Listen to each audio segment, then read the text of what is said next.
దండోత్ ప్రణామ్ మాతాజీ. హరే కృష్ణ. దండోత్ ప్రణామ్ మాతాజీ. ఈ రోజు 2.4 to 2.6 శ్లోకాస్ చెప్పుకుందామని మనకి తెలుపబడింది మాతాజీ. హరే కృష్ణ.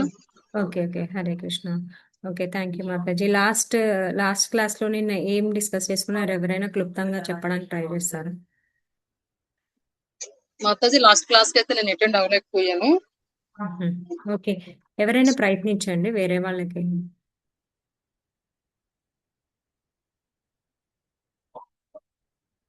హరే కృష్ణ మాతాజీస్ అండ్ ప్రభుజీస్. నిన్న క్లాస్ లో ప్రభుజీ ఏం చెప్పారు? 2.3 శ్లోక. ఎవరైనా కొంచెం 2 లైన్స్ చెప్పడానికి ప్రయత్నిస్తారు? హరే కృష్ణ మాతాజీ. దండోత్ ప్రణామ్. ధన్యవాద ప్రణామ్ మాతాజీ. నిన్నటి శ్లోకం 2.3 లో క్లైభ్యం ఆస్మగమః పాత నైతత్వయుపబధ్యతే క్షుద్రం హృదయ దౌర్బల్యం త్యక్తోత్తిష్ట పరంతప. అర్జున, నీ హృదయ దౌర్బల్యాన్ని విడనాడి నువ్వు యుద్ధం చేయడానికి సంసిద్ధుడు కమ్మని పరమాత్మ అర్జునికి ఆదేశిస్తున్నారు.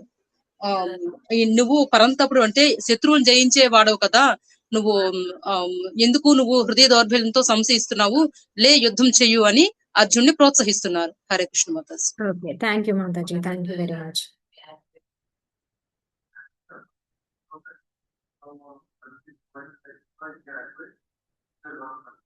నా స్క్రీన్ అందరికి కనిపిస్తుందా అండి?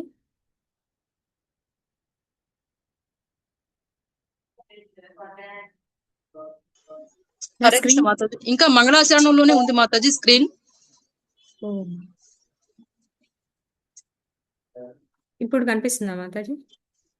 లేదు మాతాజీ. మీరు శ్లోకం పెట్టారా స్క్రీన్ మీద? ఎస్ మాతాజీ. లేదు మాతాజీ, అది డిస్ప్లేలో రావట్లేదు. ఓకే, 1 minute అయితే.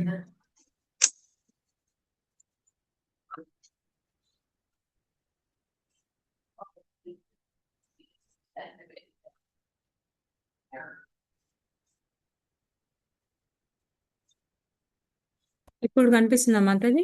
కనిపిస్తుంది Mataji. Okay okay, first 2.4 and 2.5 చదువుకుందాము, తర్వాత 2.6 చదువుకుందామండి. Okay okay. శ్రీపాద పూజ. కథం భీష్మ అహం సంఖ్యే ద్రోణం చ మధుసూదన ఈషుభిః ప్రతియోస్యామి పూజార్వరిసూదన. కథం భీష్మ అహం సంఖ్యే ద్రోణం చ మధుసూదన ఈషుభిః ప్రతియోస్యామి పూజార్వరిసూదన. ఎవరైనా చదవాలనుకున్న వాళ్ళు హ్యాండ్స్ రేస్ చేసి. ఓకే, నాగమణి మంచాల మాతాజీ చదవండి.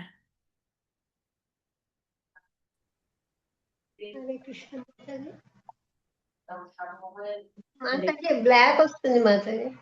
ఇప్పుడు ఓకే, ఇప్పుడు ఓకే మాతాజీ. హరే కృష్ణ. ప్రణామ్ మాతాజీ. ప్రణామ్ మాతాజీ. అర్జున ఉవాచ కథం భీష్మమహం సంఖ్యే ద్రోణం చ మధుసూదన శిశుభిః ప్రతియోత్స్యామి పూజార్హవరిసూదన.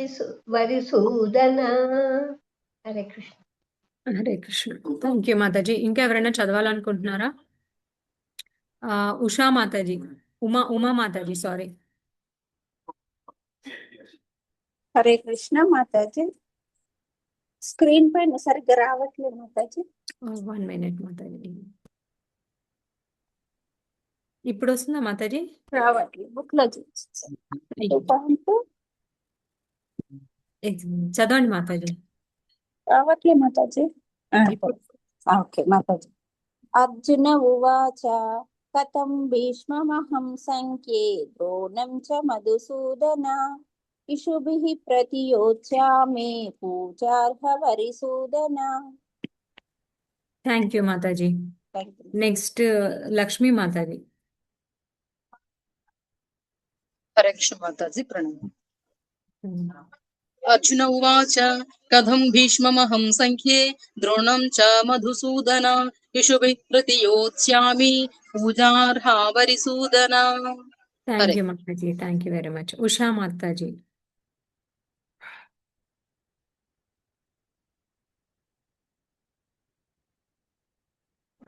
ఉషా హరే మాతాజీ. కృష్ణ మాతాజీ. హరే కృష్ణ మాతాజీ చదవండి. కథం భీష్మామహం సాంఖ్యే ద్రోణం చ మధుసూదన ఇషుభిః ప్రతియోస్థామి పూజార్హ వరిసూదన. Hare thank you Krishna Mataji. Thank you. Hare Krishna.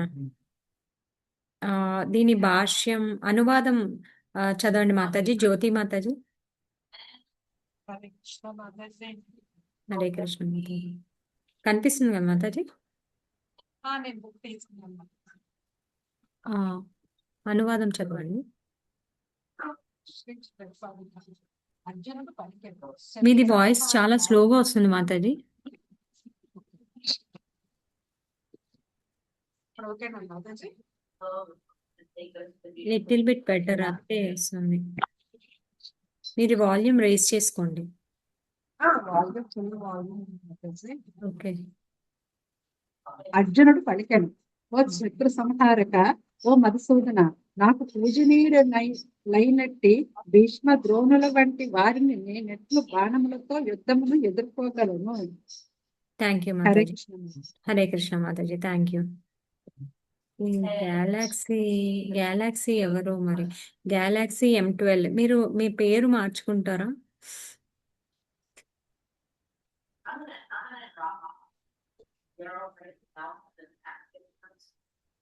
Galaxy M12 అని ఉన్నారు ఎవరు? వారు చదవండి, భాష్యం చదవండి.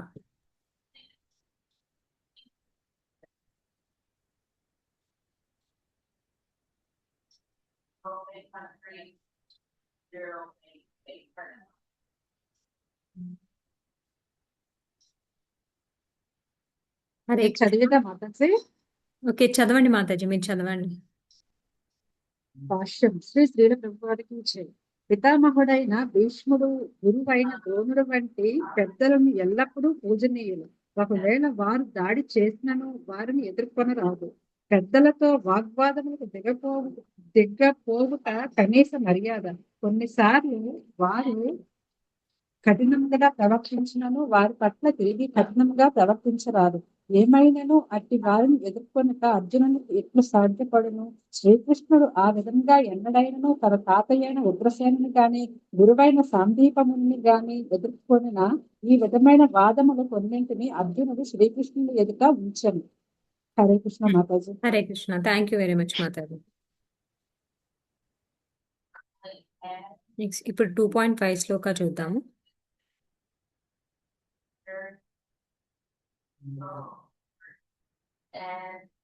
ఓకే.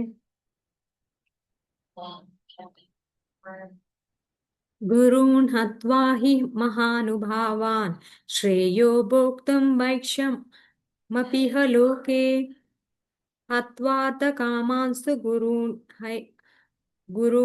ఇహ ఏవ భుంగీయా భోగాన్ రుధిరప్రదిగ్ధాన్. గురూన్ హత్వా హి మహానుభావాన్ శ్రేయో భోక్తుం భైక్ష్యమపిహ లోకే హత్వార్థ కామాంస్తు గురూన్ ఇహ ఏవ భుంగీయా భోగాన్ రుధిరప్రదిగ్ధాన్.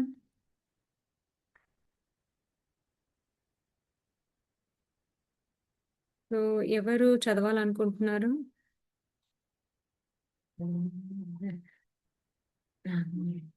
అర్చన కృష్ణ మాతాజీ చదవండి మాతాజీ. హరే కృష్ణ మాతాజీ. గురూణ హత్వా హి మహానుభావాన్ శ్రేయో భోక్తుం భక్ష్యమపీహ లోకే హత్వార్థ కామాంస్తు గురూనిహైవ భుంజీయ భోగాన్ రుధిర ప్రదిగ్ధాన్. థ్యాంక్ యూ మాతాజీ, బాగా చదివారు. Thank you. గ్యాలాక్సీ M12 ఎవరండి? హరే కృష్ణ మాతాజీ. హరే కృష్ణ మాతాజీ. పేరు రాలేదు. పేరు లేదు మాతాజీ, అది అదే మాతాజీ. ఓకే, మీ పేరు మాతాజీ? కాంచన మాతాజీ. కాంచన. ఓకే, చదవండి. గురుణ హత్వా హి మహానుభావాన్ శ్రేయో భోక్తుం భక్ష్యమప్యలోకే అత్వార్థ కామాంసు గురునిహైవ భుంజ్య భోగాన్ రుధిర ప్రదీప్తాన్. Thank you Mataji. హరే కృష్ణ.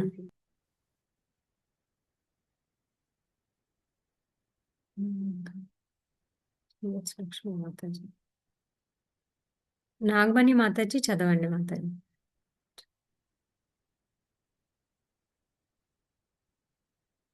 హరే కృష్ణ మాతాజీ. హరే కృష్ణ ప్రణవ్. మాతాజీ. ప్రణామ్ మాతాజీ. గురూన్ హత్వా హి మహానుభావాన్ శ్రేయో భోక్తుం భైక్షమపీహ లోకే హత్వార్థ కామాంసు గురూనిహైవ భుంజీయ భోగాన్ రుధిర ప్రదిగ్ధాన్. హరే కృష్ణ. Thank you Mataji. హరే కృష్ణ. లక్ష్మీ మాతాజీ చదవండి. హరే కృష్ణ మాతాజీ ప్రణామ్. హరే కృష్ణ. గురూణ హత్వా హి మహానుభావాన్ శ్రేయో భోక్తుం భైక్షమపీహ లోకే హత్వార్థకామాంసు గురూనిహైవ భుంజీయ భోగాన్ రుధిర ప్రదిగ్ధాన్. Thank Hare you Mataji. హరే కృష్ణ.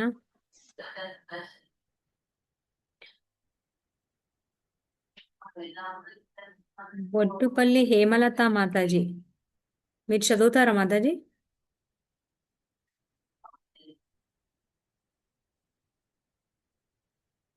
పర్వాలేదు, ప్రయత్నించండి.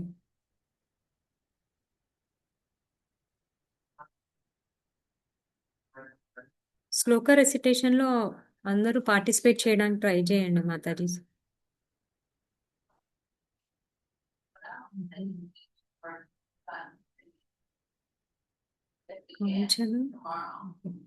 జ్యోతి మాతాజీ చదివారా? జ్యోతి మాతాజీ ఇందాక చదివారు మాతాజీ యాక్చువల్గా. ఓకే సరే, చదవమని. ఓకే జ్యోతి మాతాజీ చదవండి మాతాజీ. హరే కృష్ణ మాతాజీ. హరే కృష్ణ. గురూణ హత్వా హి మహానుభావాన్ శ్రేయో భూత భక్ష్యామపీహ లోకే హత్వా తు కామాస్తు గురూన్ రుధిర ప్రదిగ్ధాన్. Thank you Mataji. హరే కృష్ణ. ఉషా మాతాజీ అనువాదం చదవండి.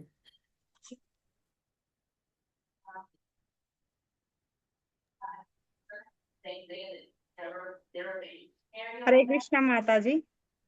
ఎస్ మాతాజీ. హరే కృష్ణ. గురువులైన మహాత్ముల జీవితములను పణముగా పెట్టి జీవించుట కంటేను ఈ లోకమున భిక్షమెత్తి జీవించుట ఉత్తమమైనది.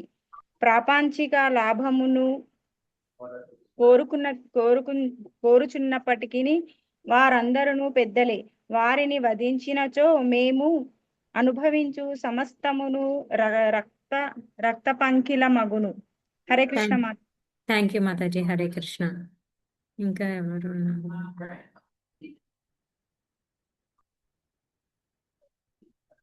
ఓకే, ఉమా మాతాజీ ఇది భాష్యం చదవండి మాతాజీ.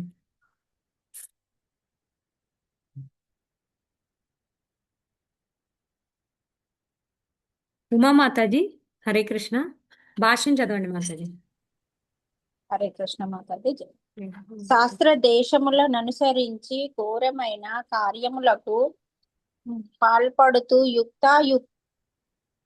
యుక్తాయుక్త జ్ఞానమును కోల్పోయిన గురువును త్వజింపవచ్చును. దుర్యోధని నుండి ఆర్థిక సహాయమును పొందుచుండుట చేత భీష్మద్రోణు లిరువురును అతని పక్షము వహింపవలసి వచ్చినది. కాని కేవలము అట్టి ఆర్థిక కారణములచే వారిట్టి పరిస్థితిని అంగీకరింపకుండా ఉండవలసినది. ఇట్టి పరిస్థితులలో వారు గురువులుగా తమ గౌరవమును కోల్పోయిరి. అయినను వారు తనకు గౌరవించదగిన పెద్దలేననియు వారిని సంహరించి భౌతిక లాభములను అనుభవింప దలచినచో రక్తసిక్తమైన వాటిని అనుభవించుట యనియే అర్జునుడు భావించెను. Hare Krishna Mataji. Hare Krishna Mataji. Thank you very much Mataji. ఈ 2 శ్లోకాస్ చదువుకున్న ప్రయత్నిద్దాము ఫస్ట్ తెలుసుకోవడానికి, తర్వాత నెక్స్ట్ శ్లోక తెలుసుకుందాము. సో ఇక్కడ ఈ 2 శ్లోకాస్లో ఏం చెప్తున్నారు? ఫస్ట్ శ్లోకాలో ఏం చెప్పారు? కథం భీష్మ అహం సాంఖ్యే ద్రోణం చ మధుసూదన ఈషుభిః ప్రతియోస్యామి పూజార్వావరిసూదన. సో ఇక్కడ అర్జునుడు ఏం చెప్తున్నారు? లాస్ట్ శ్లోకంలో ఆ భగవానుడు చెప్పారు, నీకు ఎందుకు ఇక్కడ ఇలాంటి వీక్నెస్ ఎందుకు వచ్చింది, నువ్వు ఎందుకు ఇలా ఆలోచిస్తున్నావు అని. సో ఇక్కడ అర్జునుడు చెప్తున్నారు అనమాట. ఎందుకు అంటే వాళ్ళ గురువులు పెద్దలు ఇక్కడ మనకి ఈ శ్లోకం నుంచి మనం ఇంకా తెలుసుకోవాల్సింది ఏంటంటే మన సభ్యత సంస్కారం ఎలా అయిపోయింది అని కూడా. ఈ రోజుల్లో పిల్లలు అంత సభ్యతగా ఉండట్లేదు కూడా. ఇప్పుడు మనం చూసుకుంటే చిన్న పిల్లలు మాట్లాడే మాటలకి పెద్దవాళ్ళు సమాధానం కూడా చెప్పలేకపోతున్నారు. అట్లా ఉన్నారనమాట ఈ జనరేషన్ కిడ్స్ మోస్ట్లీ. సో మనము ఈ భగవద్గీత నుంచి పిల్లలకి ఇట్లాంటివి కూడా నేర్పించాలన్నమాట, ఎంత సభ్యతగా సంస్కారంగా ఉండాలి అని. అర్జునుడు చాలా పెద్దవాడు అయినా కూడా వాళ్ళ గురువు గారికి వాళ్ళ తాతగారికి ఎంత గౌరవం ఇచ్చి వాళ్ళు ఇక్కడ ఈ శ్లోకంలో ఈ మనకి పర్పుట్లో క్లియర్ గా చెప్పారు ప్రభుపాద్ గారు. ఏంటి అర్జునుడు ఎలా అంటున్నారంటే వాళ్ళు ఒకవేళ మనల్ని ఒక మాట అన్నా కూడా మనం సహించుకొని ఉండాలి, కానీ వాళ్ళ పైన ఎదురు తిరగకూడదు, మనం ఎదురు తిరిగి మాట్లాడకూడదు, వాళ్ళు నన్ను ఏమన్నా పర్వాలేదు అన్న భావంతోనే ఉండాలి అని చెప్పేసి కూడా మనకి ఇక్కడ నేర్పిస్తున్నారు అనమాట. సో అర్జునుడు ఎంత వీరుడైనప్పటికీ మనము ముందు మనం ప్రీవియస్ శ్లోకాస్ లో కూడా నేర్చుకున్నాం, ఆయనకి చాలా బిరుదులు వచ్చాయి, పాశుపతాస్త్రం కూడా పొందారు, అన్నీ ఉన్నాయి. కానీ ఎంత వీరుడైనప్పటికీ తన మర్యాద మట్టుకి తను ఎప్పుడు పెద్దలకి ఇచ్చే గౌరవము, తన స్వభావం మట్టుకి తను ఏమీ వదులుకోవట్లేదు అనమాట. సో అలాగా ఇలాంటి సభ్యత సంస్కారాలు కూడా మనం నేర్చుకొని మన పిల్లలకి కూడా మనం నేర్పించాలి అనమాట. ఒకసారి అట్లా ఏమైందంటే US లో వాళ్ళ పేరెంట్స్ ఉన్నారు, వాళ్ళ నానమ్మ గారిని తీసుకొని వచ్చారు. ఆవిడ వచ్చారు ఉన్నారనమాట. వాళ్ళకి 4 ఏళ్ల బాబు ఉన్నాడు. 4 ఏళ్ల బాబు స్కూల్ నుంచి 4 o'clock వాళ్ళ ఇద్దరు వైఫ్ అండ్ హస్బెండ్ జాబ్ చేస్తారు. సో బాబు స్కూల్ నుంచి వచ్చేసిన తర్వాత వాళ్ళ నానమ్మ గారు తోని ఉన్నాడు అబ్బాయి.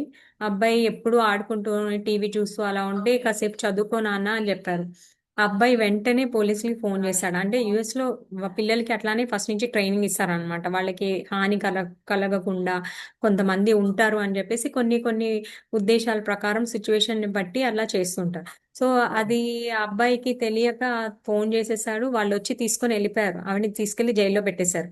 తర్వాత వాళ్ళ పేరెంట్స్ వచ్చి మళ్ళీ వాళ్ళ మదర్ వచ్చి తర్వాత చూసుకొని మళ్ళీ ఆవిడని తీసుకొచ్చారనమాట జైలు నుంచి. వెంటనే అప్పుడు మళ్ళీ ఆవిడ ఏమందంటే నన్ను టికెట్ బుక్ చేసేయండి, నేను ఇండియా వెళ్ళిపోతాను అని. సో ఈ జనరేషన్ కిడ్స్ అలా ఉన్నారనమాట. సో ఏదైనా ఒక చిన్న మాట అన్నా సరే దానికి ఆ, ఆ, తె- ఆ, అర్థం చేసుకోకుండా ఎదురు మాట్లాడేసేయడము, ఎదురు తిరగడము అలా చేస్తున్నారు అనమాట. సో మనము ఈ ఇక్కడ భగవద్గీత మనం అందుకనే ప్రతి పేరెంట్ చిల్డ్రన్ కూడా అందరూ కూడా నేర్చుకోవాలన్నమాట. నేర్చుకొని మన పిల్లలకి కూడా మనం చెప్పాలి. సో పెద్దవాళ్ళు ఒక మాట అన్నా ఒకవేళ మన తప్పు లేకపోయినా దానివల్ల ఏమవుతుంది అంటే మనకి ఓర్పు సహనం అనేది అలవాటు అవుతాయి అనమాట ఫస్ట్ నుంచి. ఒకవేళ వాళ్ళ తప్పు నిజంగానే మనకి తప్పు లేదు, మన పొరపాటు ఏమీ లేదు అందులో, కానీ వాళ్ళు తిట్టేశారు, వాళ్ళ కోపంలో వాళ్ళు ఏదో ఒక పని మీద వాళ్ళు వెళుతూ లేకపోతే ఏదో ఒక చిరాకుతోనో మనం తిట్టారు. అప్పుడు మనం అలా అలవాటు చేసుకున్నాం అనుకోండి, అది మనకే మంచిది అనమాట. తర్వాత వాళ్ళే అర్థం చేసుకొని వచ్చి అయ్యో ఇలా జరిగిందా నాన్న, సారీ నాన్న, నేను ఇలా అనేసాను, ఏం అనుకోకు అని. సో అప్పుడు ఏంటి, మన మంచితనమే బయటకు వస్తుంది అనమాట. సో అట్లాంటివి నిగూఢమైనవన్నీ ఏంటంటే పిల్లలకి ఇప్పుడు తెలీదు, వాళ్ళకి హడావుల్లో ఆటల్లో ఉంటారు ఎంతసేపు, టీవీలు చూస్తూ కానీ ఫోన్లు చూస్తూ. సో మనం నేర్పించాలన్నమాట నెమ్మదిగా. సో అప్పుడు వాళ్ళకి అలవాటు అవుతుంది. లేకపోతే ఏంటంటే ఆ మరి చిన్న చిన్న దానికి కూడా గొడవలు పడడము, దానికి గొడవ పడి ఫైటింగ్ చేసేయడము, మళ్ళీ అవన్నీ గొడవలు ఇంటి దగ్గర తీసుకురావడము అలా జరుగుతూ ఉంటుంది అనమాట. సో ఎవరైనా ఒక చిన్న మాట అన్నా కూడా సహించుకునే లక్షణం మనకి ఉండాలి అనమాట. అది ఇక్కడ చెప్తున్నారు ఈ శ్లోకంలో. ఇంకా ఏంటంటే ఇంకా అర్జునుడు ఏం చెప్తున్నారు అంటే ఇక్కడ ఆ ఓకే, వాళ్ళ ఇప్పుడు వాళ్ళ అన్నదమ్ములు సోదరులు వాళ్ళు చాలా ఇబ్బంది పెట్టారు, వాళ్ళు తప్పు చేశారు, ఓకే వాళ్ళని సంహరించాలి, క్షత్రియులుగా నా ధర్మం. కానీ వీళ్ళిద్దరూ మహానుభావులు. ఎవరు ద్రోణాచార్యులు కానీ, మన భీష్మ పితామహ కానీ, ఆయన మహాజనులు ఒకళ్ళు. ఇంకా ద్రోణాచార్యులు గురువు గారు. సో వీళ్ళు గొప్పవాళ్ళు. వీళ్ళని నేను ఎలా సంహరించాలి? మీరు మీరు మీ తాతగారు అయిన ఉగ్రసేనుని కానీ, సాందీపని ముని కానీ మీరు ఇలా చేయవలసి వచ్చినప్పుడు మీరు ఇలా చేశారా అనేసి అర్జునుడు అడుగుతున్నారు అనమాట. యాక్చువల్గా అర్జునుడికి అన్నీ తెలుసు. మనము ముందు శ్లోకాస్లో అర్జునుడు మన బా ఆ, అర్జునుడు మాధ్యంగా కృష్ణ పరమాత్మ మనకి నేర్పిస్తున్నారు ఎలా ఉండాలి, ఆ, ఎలా వ్యవహరించాలి. ఇప్పుడు క్షత్రియ ధర్మంగా అతను క్షత్రియ యుద్ధం చేసి అతను ఏంటి యాక్చువల్గా విషయం ఏంటి, అతను క్షత్రియ ధర్మం ఏంటి, యుద్ధం చేయాలి. యుద్ధం చేసి అది గెలిపైనా ఓటమి అయినా అతనేంటి అతని ధర్మం అతను పాటించడం వల్ల అతనేంటి హృదయం పరిశుద్ధం అవుతుంది అనమాట. హృదయం పరిశుద్ధం అవుతుంది, అతను జ్ఞానానికి అర్హుడవుతాడు. అది అతను అది ఆ క్షత్రియ ధర్మాన్ని నిర్వహించలేదనుకోండి, తను జ్ఞానాన్ని కోల్పోతాడనమాట. కానీ ఈ విషయాలన్నీ అర్జునుడికి తెలుసు. కానీ కేవలం మనకి చెప్పాలి అని చెప్పేసి మనం తెలుసుకోవడానికి కృష్ణ పరమాత్మ చెప్తున్నారు అనమాట. సో అర్జునుడు మాధ్యమంగా మనకి చెప్తున్నారు. సో వీళ్ళిద్దరూ మహానుభావులు. వీళ్ళని నేను ఎలా సంహరించాలి, దానికన్నా నేను భిక్షాటన చేసుకుంటాను అని చెప్పేసి అంటున్నారు అనమాట. ఇది యాక్చువల్గా ఒక సెంటిమెంట్ అన్నమాట. సెంటిమెంట్ లాగా ఇక్కడ రెండు పదాలు వాడారు. అవేంటంటే మధుసూదన అండ్ హరిసూదన. మధుసూదన అంటే ఏంటంటే మధు అని రాక్షసుని సంహరించడం వల్ల కృష్ణ పరమాత్మని మధుసూదన అంటారు. సో అందుకనే మధుసూదన అంటే ఏంటి, ఇక్కడ ఆ, అర్జునుడికి సందేహాలు వచ్చాయన్నమాట. నేను ఇప్పుడు గురువు స్థానంలో ఉన్నారు, వాళ్ళు పెద్దవాళ్ళు, వాళ్ళని నేను సంహరించాలా లేదా? సో ఆ మధు అని డీమని రాక్షసుని సంహరించిన మధుసూదన, నాకు ఈ సందేహం వచ్చింది. సో నన్ను ఈ సందేహం నుంచి కూడా నన్ను కాపాడు అని చెప్పేసి. సందేహము అనేది ఒక శత్రువులాగా అన్నమాట. సందేహాలు అనేవి ఒక శత్రువు లాంటివి. ఆ సందేహాలు మనం తీర్చుకోలేవు అనుకోండి, సో మనము అది తప్పుదారి పట్టే అవకాశం ఉంది. సో ఆ సందేహాలని సంహరించమని చెప్పేసి మధుసూదన, హరిసూదన అంటున్నారు. హరిసూదన అంటే కూడా శత్రు సంహారి అని. హరి అంటే శత్రువు, సో హరిసూదన అంటే శత్రు సంహారి అన్నమాట. సో కృష్ణ పరమాత్మకి చాలా శత్రువులు మనకు తెలుసు. ఎంతో మంది డీమన్స్ ని ఆయన సంహరించారు. కృష్ణ పరమాత్మ లీలలో కానివ్వండి, ఎవరైతే ఎప్పుడెప్పుడు ధర్మానికి హాని కలిగిస్తారో, పరిత్రాణాయ సాధూనాం వినాశాయ చతుర్షత, సో ధర్మ సంస్థాపనాయ సంభవామి యుగే యుగే. సో ఏ యుగంలో ఎప్పుడెప్పుడైతే ధర్మానికి హాని కలుగుతుందో అప్పుడు ఆయన అవతరిస్తారు. ఆయన పర్సనల్ గా వచ్చి వాళ్ళని సంహరిస్తారు అనమాట. చాలా మంది ఉన్నారు ఇప్పుడు, ఎవరు కూడా చాలా మంది దేవాది దేవుడుగా కూడా ఆయనని ఒప్పుకోరు అనమాట. ఎందుకు కృష్ణ అని గాడ్ అని కూడా వాదిస్తూ ఉంటారు.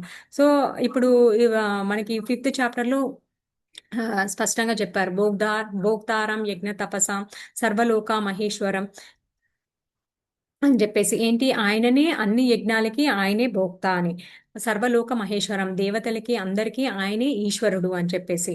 సో అలా అందరూ యాక్సెప్ట్ చేయరన్నమాట. సో మనకే కాదు, ఫస్ట్ దేవుడికే చాలా మంది ఎనిమీస్ ఉన్నారు. సో అలా అందరినీ ఎనిమీస్ని సంహరించారు కాబట్టి ఆయనని హరిసూదన అని కూడా పిలుస్తారనమాట. సో అలా ఆయన సందేహాలని సంహరించమని చెప్పేసి అర్జునుడు అర్థిస్తున్నారు అనమాట. సో అర్జునుడు మాధ్యంగా మనము ఇక్కడ నేర్చుకోవాల్సింది సభ్యతా సంస్కారాలు, సో ఒక క్షత్రియుని ధర్మం ఏంటి, అవన్నీ కూడా చెప్తున్నారు అనమాట. ఇక్కడ మనం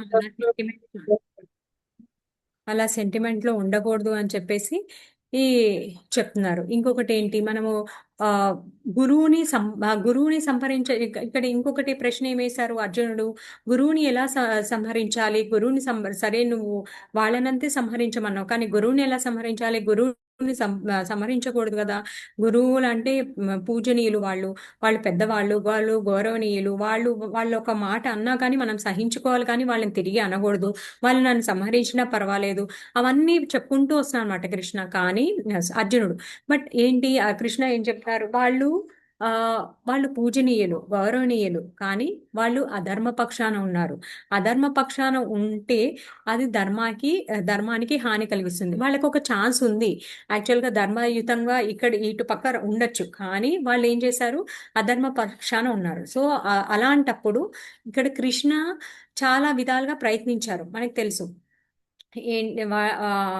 సరే నువ్వు ఏమీ ఇవ్వద్దు, కానీ అట్లీస్ట్ ఒక ఒక వీళ్ళు క్షత్రియులకి ఒకటే ధర్మం ఏంటంటే రాజ్యపాలన చేసుకొని వాళ్ళ జీవితాన్ని కొనసాగించాలి. సో నువ్వు ఒక్కొక్కరికి ఒక ఊరు ఇచ్చేసే చాలు, ఇంకేమీ వద్దు అంటే దుర్యోధనుడు ఏమన్నాడండి, నేను ఒక గుండె సూదు పడినంత ప్లేస్ కూడా నేను ఇవ్వను అని చెప్పేసి అని చెప్పాడు. సో అలాంటప్పుడు యుద్ధం అనివార్యం అయిపోయింది. కృష్ణ పరమాత్మ చాలా విధాలుగా ప్రయత్నించారు, కానీ ఆ యుద్ధం అనేది అనివార్యం అయిపోయింది అనమాట ధర్మరక్షణ కోసం. సో అనివార్యం అయిపోయేసరికి అప్పుడు అది యుద్ధం చేయవలసి వచ్చింది. సో ఇప్పుడు అర్జునుడు ఇక్కడ కృష్ణ పరమాత్మ, సో వాళ్ళు అధర్మాన పక్షాన ఉన్నారు, పర్వాలేదు నువ్వు చేయొచ్చు. మనం ఏదైనా కృష్ణుడు కోసం చేస్తే అది ఏంటంటే అది మనల్ని ప్యూరిఫికేషన్ చేస్తుంది అనమాట. అదే మన పర్సనల్ సాటిస్ఫాక్షన్ కోసం మనం చేసాం అనుకోండి, అది అధర్మం అయిపోతుంది, దాన్ని కర్మ బంధనం అయిపోతుంది. సో ఇక్కడ వాళ్ళు ఇప్పుడు మనము ఒక ఉదాహరణ తీసుకుంటే శాస్త్రాల ప్రకారం మనం ఏం చెప్తారు అంటే, గురువుని మనము గురువు ఒకవేళ ఆయన మనకి సరైన పదంలో సరైన మార్గంలో నడిపించట్లేదు అనుకోండి, మనము ఆయనని ధిక్కరించవచ్చు అనమాట. అంటే ఆయనని మనం వదిలిపెట్టేసేయచ్చు, ఆయనని వదిలిపెట్టేసి మనం వేరే గారిని స్వీకరించవచ్చు, శాస్త్ర ప్రకారం అది. కానీ సంహరించకూడదు.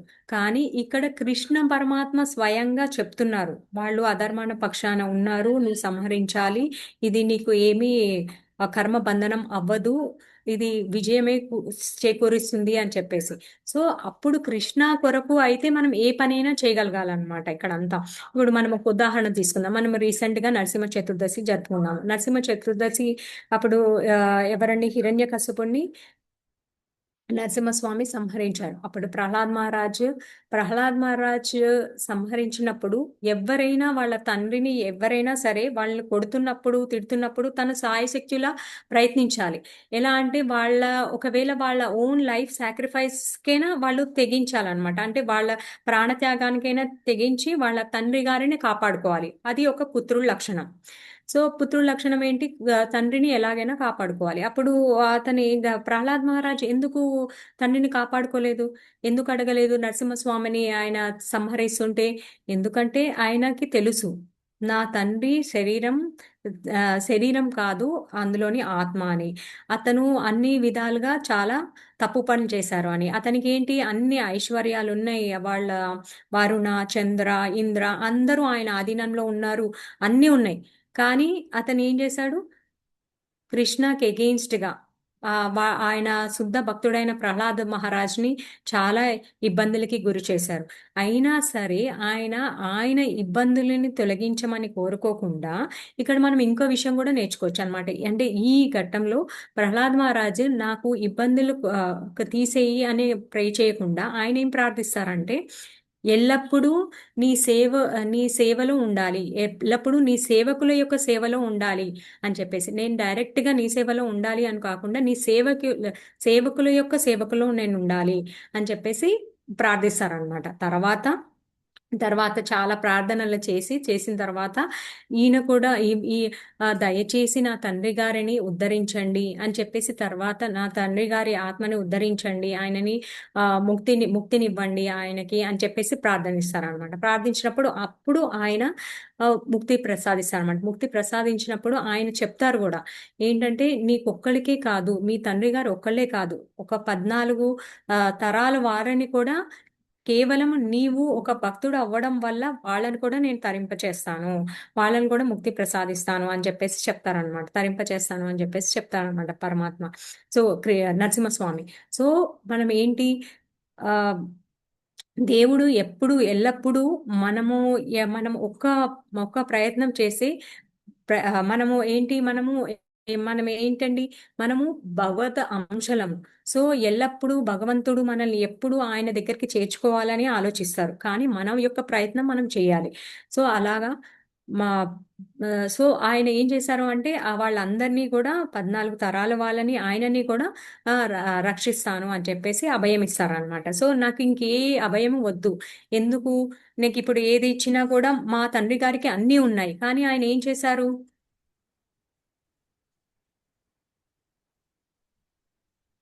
ఆయన ఏం చేశారు? కష్టపెట్టాడు, భక్తులను కష్టపెట్టాడు మాతాజీ. థ్యాంక్ యూ మా. కష్టపెట్టాడు.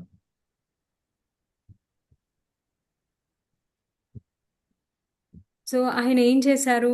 ఆ, ఆయనకి భక్తుల్ని కష్టపెట్టారు. ఇంకొకటి ఏంటంటే ఆయనకి అన్ని పవర్స్ ఉన్నాయి, ఆయనకి అధికారం ఉంది, ఆయనకి దేవతలందరూ ఆయన ఆధీనంలోనే ఉన్నారు, అన్నీ ఉన్నాయి. కానీ ఆయన ఏం చేశారు? భక్తుల్ని కష్టపెట్టడము, బ్రాహ్మణుల్ని కష్టపెట్టడము, గోవుల్ని కష్టపెట్టడము, ఇలాంటివన్నీ చేయకూడని పనులన్నీ చేశారు. అందులో మెయిన్ అపరాధం ఏంటంటే వైష్ణవ అపరాధం. గొప్ప వైష్ణవుడు మన ప్రహ్లాద్ మహారాజ్, ఆయనని కష్టపెట్టాడు. సో అప్పుడు ఆయన అన్ని ఒక్క సెకండ్ లో అన్ని తీసేసుకున్నారు. సో ప్రహ్లాద్ మహారాజ్ ఏం ప్రార్థించారు? నాకు ఇవేమీ వద్దు, నేను ఒక భౌతిక జగత్తులో ఉన్నా సరే నాకు ఇవేమీ వద్దు కృష్ణ, ఎల్లప్పుడూ నేను మీ సేవకుల యొక్క సేవలో నేను ఎప్పుడు ఉండాలి, మీ పాదాలు నేను ఎప్పుడు సేవిస్తూ ఉండాలి అని చెప్పేసి ప్రార్థిస్తారనమాట. సో అలా ఉండాలి అని చెప్పేసి మనకి చెప్తున్నారు అనమాట ఇక్కడ.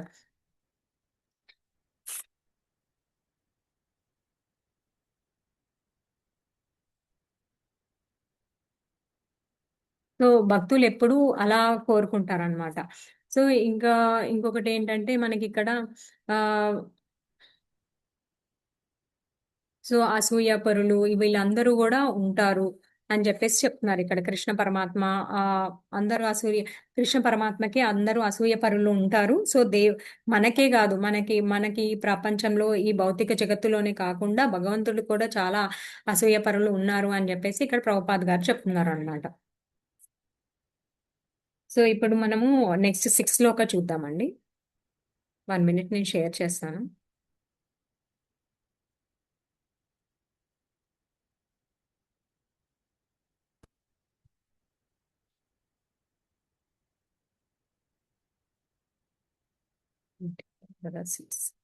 కనిపిస్తుందా అండి అందరికి? హరే కృష్ణ. కనిపిస్తుంది మాతాజీ. మాతాజీ కనిపిస్తుంది. Okay, thank you.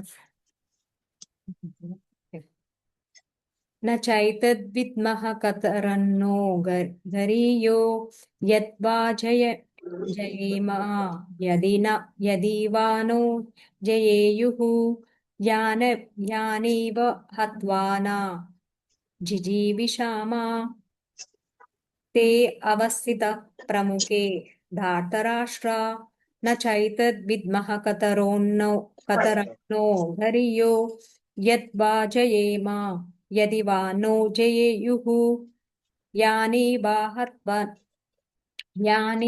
हत्वा न जिजीविषामा ते अवस्थितः प्रमुखे धार्तराष्ट्रा.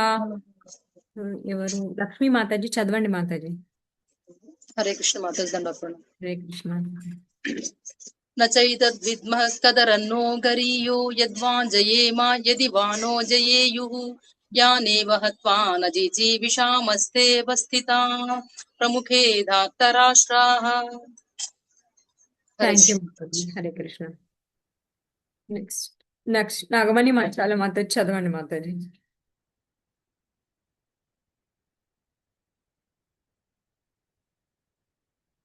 హరే కృష్ణ మాతాజీ ప్రణామ్. హరే కృష్ణ न మాతాజీ. चैतद्विद्म कतरन्नो गरीयो यद्वा जयेमाम यदि वा नो जयेयुः यानेव हत्वा न जिजीविषाम स्तेव स्थिता प्रमुखे धार्तराष्ट्राः. ఓకే మాతాజీ. హరే కృష్ణ. నెక్స్ట్ ఎవరు చదవాలి? ఉషా మాతాజీ చదవండి.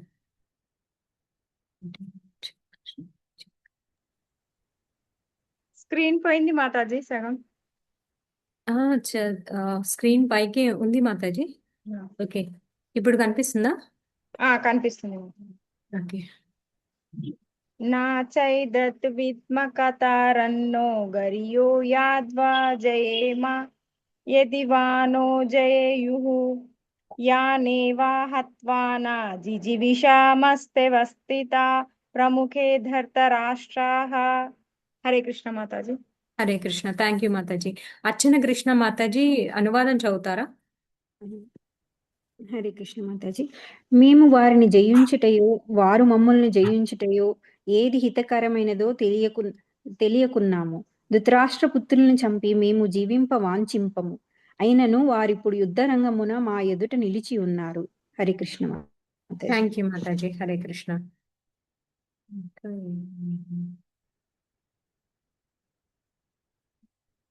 ఓకే. ఉషా మాతాజీ భాష్యం చదువుతారా?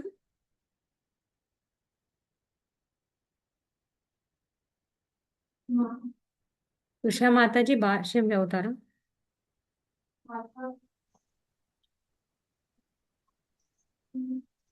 హరే కృష్ణ మాతాజీ. క్షత్రియులకు యుద్ధము చేయుట ధర్మమైనను తాను అనవసర హింసకు కారణమగుచు యుద్ధము చేయవలెనా లేక యుద్ధమును త్యజించి భిక్షాటనతో జీవించవలెనా అనున్నది అర్జునునికి తెలియకున్నది. అతడు శత్రువులను జయింపలేకున్నచో భిక్షాటనయే అతనికి జీవనోపాధి అగును. అట్లే విజయము నిశ్చయముగా లభింపగలదని కూడా లేదు. ఎందుకనగా యుద్ధమునందు ఇరు పక్షములలో ఎవరైనను విజయము సాధింపవచ్చును.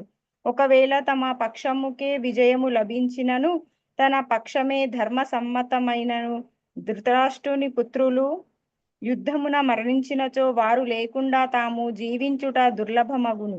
అట్టి పరిస్థితులలో అది వారికి మరొక విధమైన పరాజయమే. ఈ భావములన్నీయును అర్జునుడు గొప్ప భగవద్భక్తుడే కాకుండా గొప్ప జ్ఞాని మరియు మనస్సు ఇంద్రియములపై పూర్తి నియంత్రణ వాడని స్పష్టముగా నిరూపించుచున్నవి. రాజవంశమున జన్మించినను భిక్షాటనతో జీవింపవలనని వాంఛించుట అతని వైరాగ్యమునకు మరొక నిదర్శనము. ఈ గుణములు మరియు అట్లే తన ఆధ్యాత్మిక ఆచార్యుడైన శ్రీకృష్ణుని బోధనలపై అతని విశ్వాసము మరియు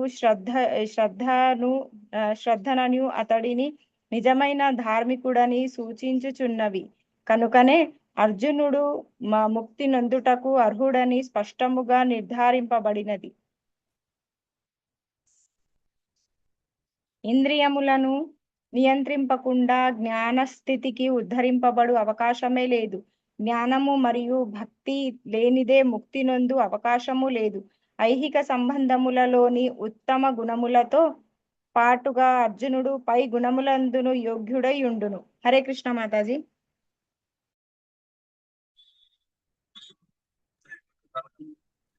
Hare Krishna Mataji. Thank you very much Mataji.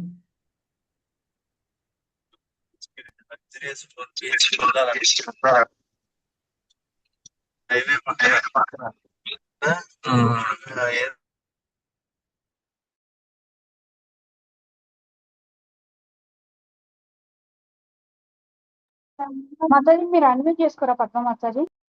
చేస్తున్నాను. Thank you Mataji. సో ఇక్కడ ఏం చెప్తున్నారు? అర్జునుడి క్వాలిటీస్ గురించి చెప్తున్నారు. ఇంకా అర్జునుడి యొక్క సందేహము, ఆయన ఎలా ఒక సందిగ్ధంలో పడ్డారు అనే విషయాన్ని ఇక్కడ ఈ శ్లోకంలో చెప్తున్నారు అన్నమాట, వివరిస్తున్నారు. ఆయన లక్షణాలు ఎలా ఉన్నాయి, ఆయన ఎలా సందిగ్ధంలో పడ్డారు అనేసి చెప్తున్నారు. సో మనము ఇందాక మనకి మనస్సు కానీ ఇంద్రియాలు కానీ నిగ్రహించుకుంటేనే ఇప్పుడు ఆయన ఎంత గొప్ప, ఆయన చాలా వరములు పొంది ఉన్నాడు, ఆయన చాలా గొప్పవాడు, గూఢకేశ, ఆయనకి చాలా బిరుదులు కూడా ఉన్నాయి. కానీ ఆయన మనసు ఇంద్రియాలు ఎంత నిగ్రహంగా ఉన్నాయి అంటే వాళ్ళు చాలా ఆపద కలిగించారు, చాలా ఇబ్బందికరంగా ప్రవర్తించారు. అయినా సరే ఇవన్నీ ఆయన మర్చిపోయి నేను భిక్షాటనకి వెళ్తాను అంటే అతనికి ఎంత ఇంద్రియ నిగ్రహం ఉందో చూడండి. సో ఆ లక్షణాలు అవన్నీ వివరిస్తూ ఇంకా ఏం చెప్తున్నారంటే, ఆయన ఇప్పుడు ఒక సందిగ్ధంలో ఉన్నారు. నేను చెయ్యాలా వద్దా? నేను ఇలా గురువుల్ని చంపడము, వా ఓకే, ఒక పక్క వాళ్ళ తమ్ముళ్ళు వీళ్ళంతా.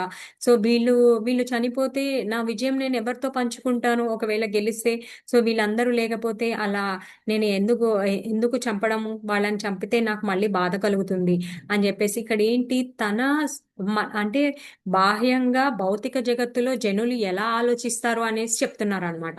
భౌతిక జగత్తులో మనం ఎలా ఆలోచిస్తామండి? ఇది నాకు లాభదాయకంగా ఉంటుందా, లేకపోతే నష్టం కలిగిస్తుందా, ఇది నాకు ఏమైనా సాటిస్ఫాక్షన్ ఇస్తుందా, నాకు హ్యాపీనెస్ ఇస్తుందా లేదా అనేసి మనం ఎల్లప్పుడూ మనం ఆలోచిస్తూ ఉంటాం. సో ఆ ఉద్దేశాన్ని ఇక్కడ కృష్ణ మనకి అర్జునుడి మాధ్యంగా మనకు చెప్తున్నారు అనమాట. మనం అలా ఆలోచించుకోకూడదు అని చెప్పేసి. ఇప్పుడు మనం ఏదైనా పని మనకి చేయాలని ఉంది అనుకోండి, దానికి కారణం ఉన్నా లేకపోయినా మనం ఉత్సాహంతో చేస్తాము. అది పని మనకి ఇష్టం లేదనుకోండి, సో దానికి 1000 కారణాలు చెప్తాం అనమాట. ఇది ఇలా ఉంది, అలా ఉంది, నేను చేయలేను, దీని కారణంగా నేను చేయలేకపోతున్నాను అని చెప్పేసి మనం చాలా కారణాలు చెప్తాం అనమాట, చూపిస్తాం.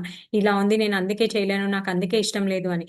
కానీ సో మనము కారణం ఎటువంటిది అయినప్పటికీ, ఎలా పని ఏదేమైనప్పటికీ అది స్వయంగా తన పుత్రుడితో, తన తండ్రితో యుద్ధం చేయవలసి వచ్చినప్పటికీ, కానీ మనము అది కృష్ణ కోసం చేస్తున్నామా?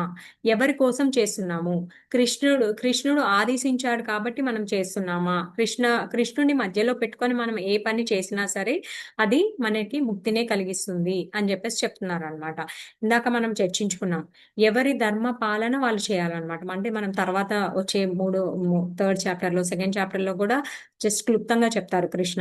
సో ఎవరి కర్మానుసారం స్వభావానుగుణంగా మనకి 4 డివిజన్స్ చేశారు, క్షత్రియ, బ్రాహ్మణ, వైశ్య, శూద్ర అనేసి. సో ఆ ధర్మంలో ఎవరి ధర్మంలో వాళ్ళు వాళ్ళ ధర్మాన్ని పాటించాలి. అది ధర్మాన్ని పాటించినప్పుడు ఎప్పుడైతే వాళ్ళు ధర్మాన్ని పాటిస్తారో, వాళ్ళ ధర్మబద్ధంగా చేస్తారో, అప్పుడు వాళ్ళు జ్ఞానానికి, వాళ్ళ హృదయం పరిశుద్ధం అవుతుందో వాళ్ళు జ్ఞానానికి అర్హులవుతారు. సో ఇక్కడ ఈ అన్ని మంచి లక్షణాలు అన్ని కూడా ఉన్నాయన్నమాట.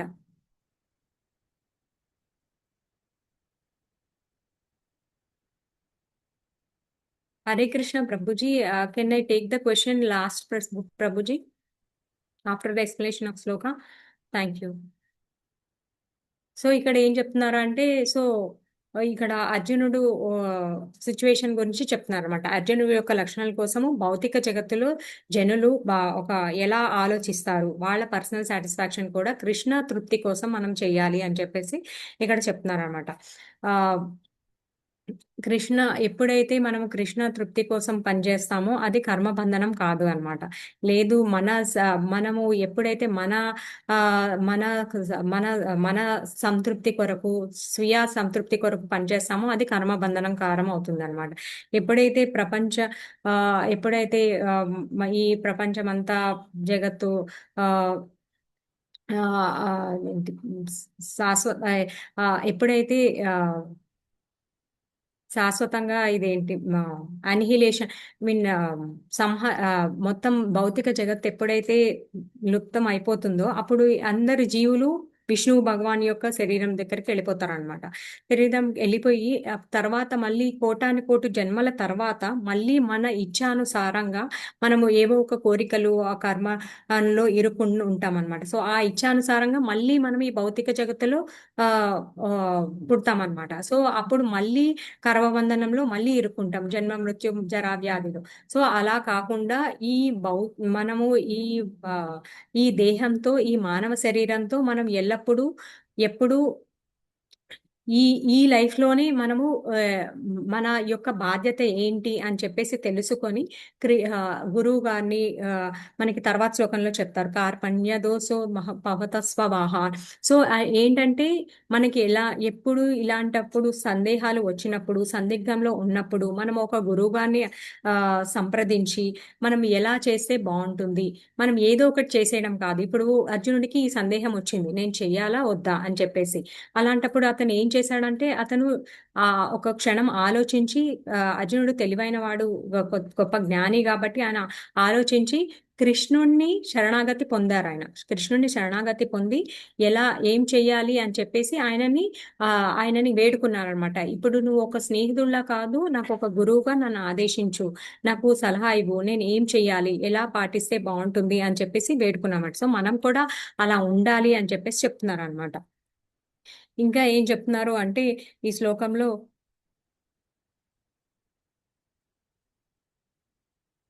ఏదైనా కృష్ణుడి సంబంధం లేకుండా ఏది చేసినా మనకి అది బంధిస్తుంది, బంధకారణం అవుతుంది. నిర్బంధే కృష్ణ సంబంధే. సో ఇంకొకటి ఏం చెప్తున్నారంటే మనకి భాగవతంలో కూడా ఒక శ్లోకం చెప్తారు, సవై పుంసాం పరోధ ధర్మ యతో భక్తి రథోక్షజే.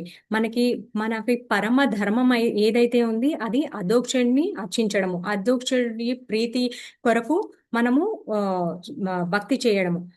భక్తి చేయడం అంటే ఏంటి? ఆయనని సంతృప్తి పరిచేలాగా భక్తియుత సేవలో పాల్గొనడం అన్నమాట. అది ఆ భక్తి అంటే. సో అహైతుకి అప్రతిహత యతి భక్తి అధోక్షజ అంటారు అనమాట. ఏంటంటే ఆయనకి ఎల్లప్పుడూ భక్తి చేస్తూ ఆయనని సంతృప్తి పరచడానికి మనం చేయాలి, జీవులు అందుకే ఉన్నారు అని చెప్పేసి మనకి ఇక్కడ అది కూడా చెప్తున్నారు అనమాట.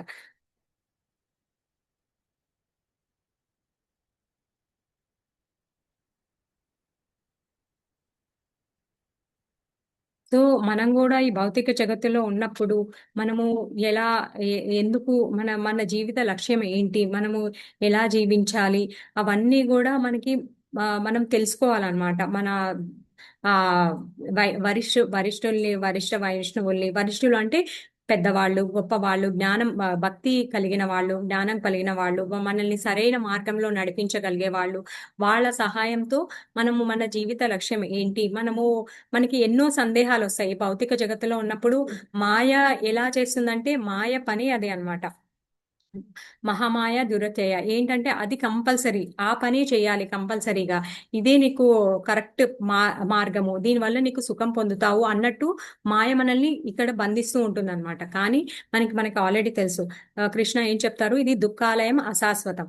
ఇది అనేది ఈ లోకం అనేది, ఈ ప్రపంచం అనేది ఏంటి, దుఃఖాలయం, దుఃఖాలతో కూడుకొని ఉన్నది.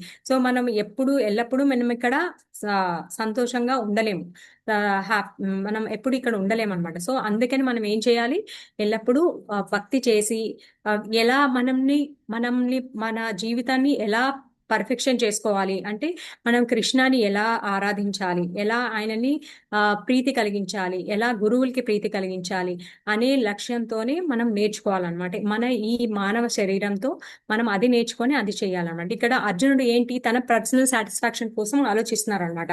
నేను ఇది చెయ్యాలా వద్దా, నేను ఇది చేస్తే నాకు తృప్తి కలుగుతుందా, నాకు ఇది తృప్తి కలుగుతుంది, ఇది నాకు తృప్తినివ్వదు అని చెప్పేసి ఆలోచిస్తానమాట. సో అది యాక్చువల్గా తనను ఎందుకు అలా ఆలోచిస్తున్నా అంటే మనకి నేర్పించడానికి మాత్రమే అలా అర్జునుడు ఆ సందిగ్ధంలో ఉంచబడ్డారు. కాకపోతే ఎలా అంటే మనం ఆల్రెడీ మనం ముందు శ్లోకాల్లో నేర్చుకున్నాం, ఒక అత్తగారు వాళ్ళ కోడలికి నేర్పించడానికి కూతుర్ని మాధ్యంగా కోడలికి నేర్పిస్తారు, అలాగే అర్జునుడి మాధ్యంగా మనకి ఈ భౌతిక జగత్తులో మనందరికీ నేర్పిస్తున్నారు అనమాట. సో మనం పర్సనల్ సాటిస్ఫాక్షన్, పర్సనల్ సంతృప్తికి చేయకుండా అది కృష్ణుడు చెప్పారా, అది ధర్మంలో ఉందా, అది శాస్త్రానుగుణంగా కరెక్టేనా, ధర్మంగా ఉందా, అది కృష్ణుడు చెప్తే ఏంటి, ధర్మాత్ సాక్షాత్ భగవత్ ప్రణీతం. సో ఏది కృష్ణ భగవానుడిలోంచి వచ్చిందో అది ధర్మం అన్నమాట. సో అది కృష్ణ భగవానుడు చెప్పాడు, సో మనం అది చెయ్యాలి అన్నమాట. సో అది మనకి ఇక్కడ నేర్పిస్తాం అనమాట. మనం పర్సనల్ సాటిస్ఫాక్షన్ గురించి చేయకూడదు, కృష్ణుడి సంతృప్తి పరచడానికే చెయ్యాలి అని చెప్పేసి ఇక్కడ మనకి ప్రభుపాద్ గారు అర్జునుడి మాధ్యంగా మనకి వివరిస్తున్నారు అనమాట.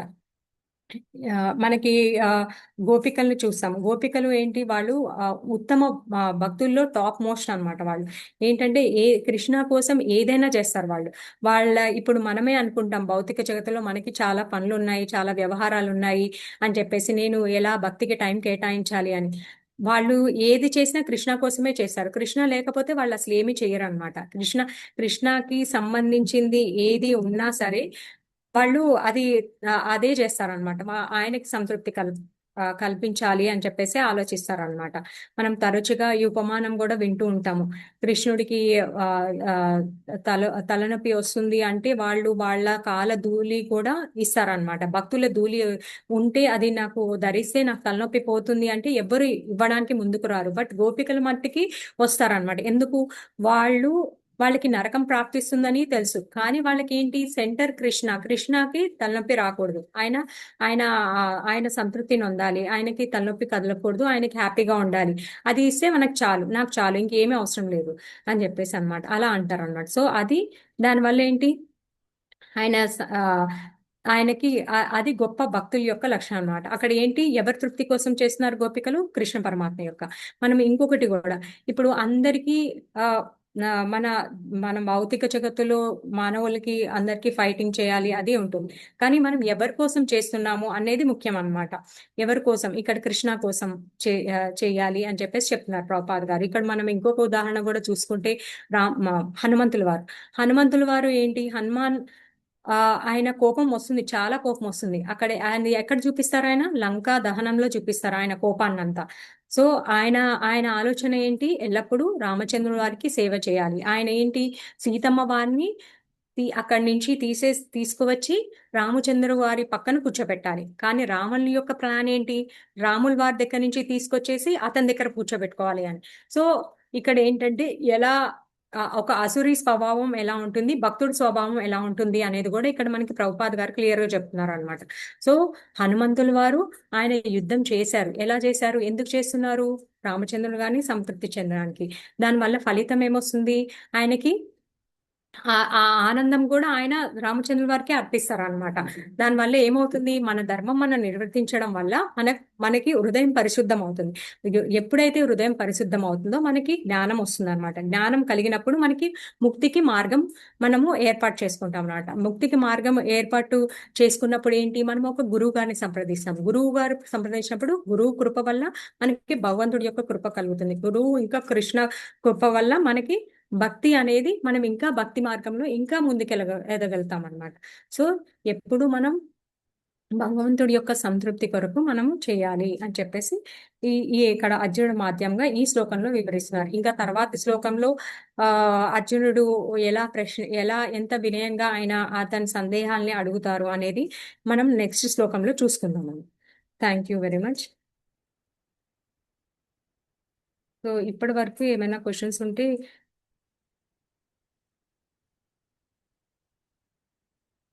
అడగచ్చు. హరే కృష్ణ.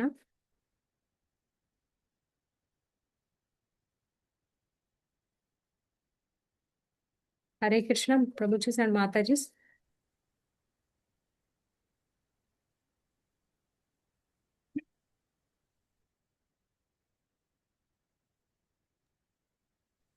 హరే కృష్ణ మాతాజీ.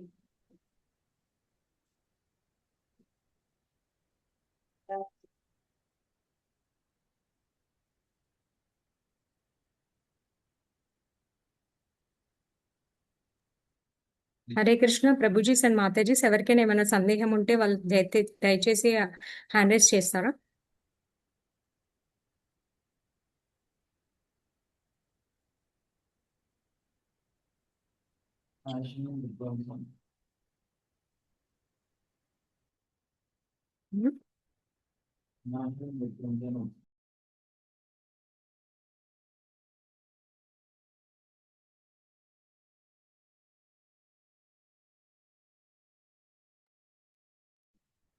హరే కృష్ణ మాతాజీస్ అండ్ ప్రభుజీస్. ఇప్పటి వరకు చెప్పిన సెషన్లో ఏమైనా సందేహాలు ఉంటే చెప్పండి, అడగండి, నేను ప్రయత్నిస్తాను చెప్పడానికి.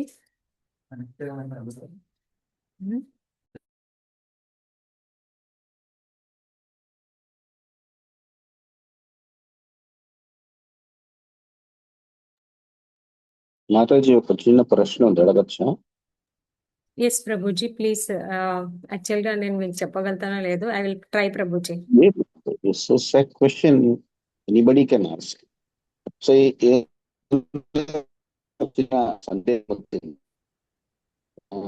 భీష్మ అండ్ ద్రోణ కౌరవ సైడ్ లో ఉన్నారు.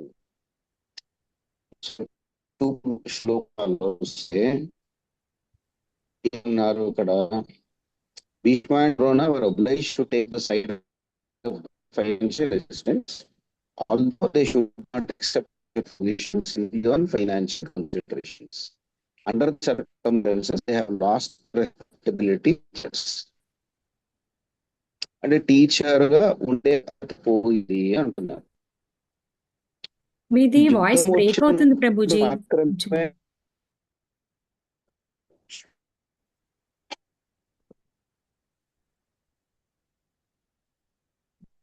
ఇప్పుడు ఓకేనా? ఇప్పుడు ఓకే ప్రభుజీ. అంటే కౌరవుల సైడ్ లోనే భీష్మ ద్రోణ ఎప్పటి నుంచో ఉన్నారు. ఎస్ ప్రభుజీ. ఇప్పటి నుంచి కాదు, ఎప్పటి నుంచో ఉన్నారు. అప్పుడు రెస్పెక్ట్ ఇచ్చేవారు. కృష్ణ పాండవులు అందరూ రెస్పెక్ట్ ఇచ్చేవారు. మహాభారత యుద్ధం వచ్చిన వెంటనే, యుద్ధం ఎప్పుడైతే స్టార్ట్ అయ్యిందో అప్పుడు వెంటనే కృష్ణ ఏం చెప్పారంటే, మీరు కౌరవుల సైడ్ లో వెళ్ళిపోయారు, అందుకే మీకు రెస్పెక్ట్ ఇవ్వకూడదు అని. రెస్పెక్ట్ ఇవ్వకూడదు అంటే ఓకే, రెస్పెక్ట్ ఇవ్వను, బట్ యుద్ధంలో మీరు చనిపోయేంత తప్పు ఏం చేశారు? Yes Prabhuji, thank you Prabhuji. యాక్చువల్గా ఇక్కడ తప్పు ఏం చేశారు అంటే, వాళ్ళు ద్రౌపది వస్త్రాపహరణం జరిగినప్పుడు వాళ్ళు పెద్దవాళ్ళు, ఆవిడ వాళ్ళని నమ్మింది. పెద్దవాళ్ళు ఉన్నారు, నా భర్తలు ఉన్నారు అని ఆవిడ చాలా నమ్మింది. పాపం ఆవిడ పెద్దవాళ్ళు ఉన్నారు వాళ్ళందరూ చూసి కూడా ఒక్క మాట కూడా ఆయన అనలేకపోయారు. ఆ క్షణంలోనే భీష్మాచార్యులకి సర్వ అధికారాలు ఉన్నాయి, ద్రోణాచార్యుల వారికి గురువు గారుగా ఆయనకి సర్వాధికారాలు ఉన్నాయి. కానీ వాళ్ళు ఒక్క మాట కూడా పలకలేదు అప్పుడు.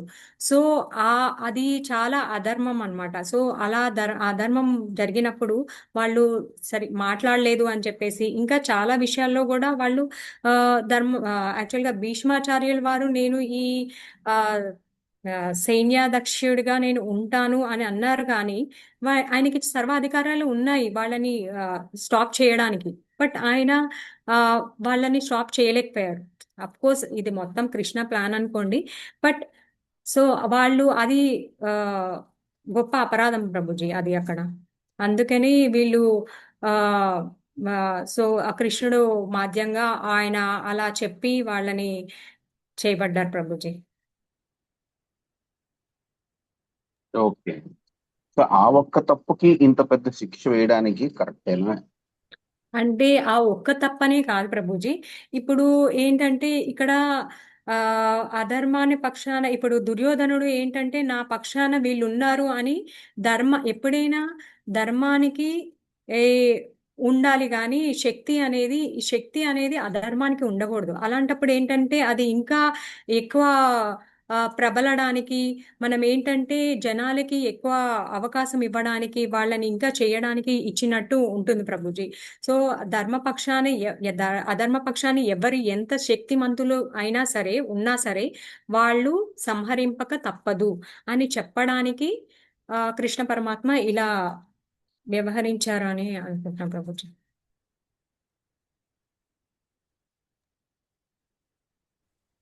Thank you Prabhuji. Sorry Prabhuji, if I am wrong, please correct me Prabhuji.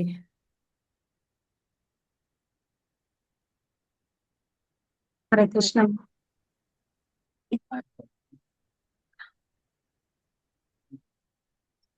మీరు ఎలా చెప్తారు ప్రభుజీ, చెప్పండి. సుధీర్ గౌరప్రియ దేవిదాసి మాతాజీ కూడా ఒక పాయింట్ యాడ్ చేయాలనుకుంటున్నారు. సో మీరు అనుమతిస్తే చెప్తారు ప్రభుజీ.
హరే కృష్ణ మాతాజీ.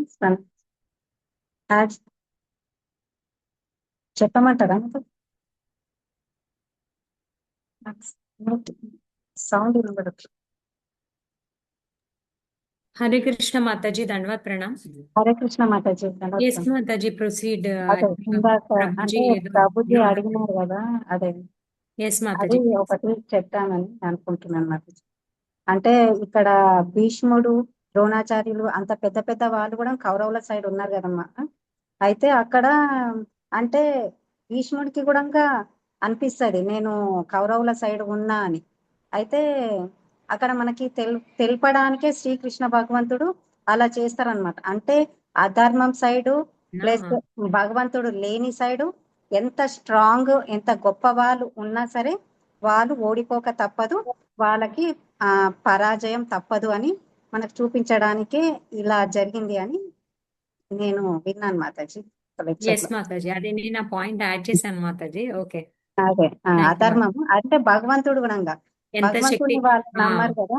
ఎస్ భగవంతుడు ఎంత స్ట్రాంగ్ శక్తి ఉన్నా సరే వాళ్ళు ఓడిపోక తప్పదు అన్నమాట. భగవంతుడు లేని సైడ్ అధర్మం సైడ్ ఉన్నప్పుడు వాళ్ళు ఓడిపోక తప్పదు అని. ఎస్ మాతాజీ, వాళ్ళు ఎంత శక్తివంతులైనా సరికి కానీ భగవంతుడిని ఎప్పుడైతే పక్కకు పెట్టేస్తాడో దుర్యోధనుడు, నాకు చాలా శక్తి, నాకు కర్ణుడు ఉన్నాడు, భీష్ముడు ఉన్నాడు, ద్రోణుడు ఉన్నాడు, వీళ్ళందరూ శక్తివంతులు నా దగ్గర ఉన్నారు, సో నాకే విజయం తథ్యం అని అతను నమ్ముతాడు. సో అది కూడా నిరూపించడానికి ఇంకా వాళ్ళు చాలా తప్పులు చేశారు కదా మాతాజీ. అభిమన్యుడిని కిరాతకంగా చంపడము, చిన్న వాళ్ళని చేసుకొని, సో అట్లా చాలా ఉన్నాయి. ఎస్ మాతాజీ, thank you Mataji. Hare Krishna. So ప్రభుజీ మైట్ బి బిజీగా ఉన్నారేమో.